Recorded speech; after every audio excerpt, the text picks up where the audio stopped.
প্রধানমন্ত্রী তিনি 56 ইঞ্চি বুকের পাটা দাবি করলেও আমাদের দেশের ছাত্র যুবদের বিক্ষোভের কারণে গত 20 তারিখ পার্লামেন্ট অভিযানকে কেন্দ্র করে যে কর্মসূচি পালিত হয়, আমাদের দেশের প্রধানমন্ত্রীর সাহস ছিল না ছাত্র যুবদের সামনে দাঁড়ানোর, পেছনের দরজা দিকে তাকে বেরিয়ে যেতে হয়েছে।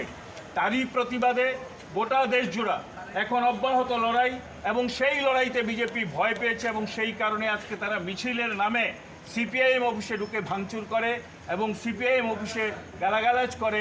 এই রকম অবস্থা আমরা অতীতে দেখিনি। এবং যারা ভাবছেন গুন্ডামি করে সিপিআইএমকে দমন করবেন, তাদের কথা আমরা বলে রাখছে, সিপিআইএম গুন্ডাদের ভয় পায় না, সিপিআইএম সন্ত্রাসকে ভয় পায় না। সিপিআইএম সারা জীবন ধরে লড়াই করেছে সন্ত্রাসের বিরুদ্ধে, গুন্ডার বিরুদ্ধে, স্বৈরাচারের বিরুদ্ধে।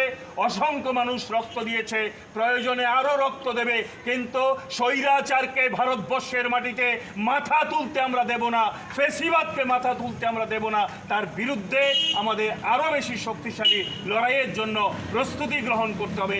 আগামী দিন গোটা দেশকে অচল করে দিয়ে আমরা সেই ধরনের জায়গায় যেন যেতে পারি, সেই কাজ আপনারা করবেন। এবং যে ঘটনা সংঘটিত হয়েছে তার তীব্র নিন্দা জানাচ্ছে। আমরা থানার সামনে বিক্ষোভ দেখিয়েছে, একইভাবে আসামিদের গ্রেপ্তারের দাবি জানাচ্ছে। ওসি কথা দিয়েছেন আসামি গ্রেপ্তার হবে, ব্যবস্থা হবে। যদি না হয় তাহলে আগামী দিন আমরা বৃহত্তর লড়াই করব।